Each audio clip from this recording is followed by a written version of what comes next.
A véletlen hiba, ami egy remek barátsághoz vezetett. Tegnap este egy online játékban vettem részt, egy elég kompetitív stratégiai játékban. Általában nem szoktam voice chatet használni, de most valamiért bekapcsoltam. A csapatomban volt egy srác, akinek a neve Shadowblade 87 volt.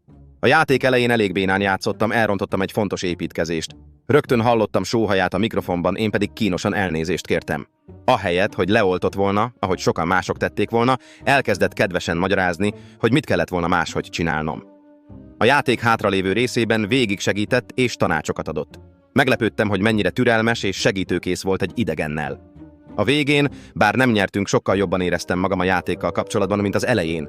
A játék után megkérdezte, játszanék-e máskor is. Igent mondtam. Azóta sokszor játszottunk, és kiderült, hogy a játékon kívül is sok közös van bennünk. Sokat beszélgetünk, nevetünk, és úgy tűnik, igazi barátság lett egy véletlen online találkozásból és egy kezdeti hibából. Soha nem gondoltam volna, hogy egy elrontott építkezés ilyen jó dologhoz vezet.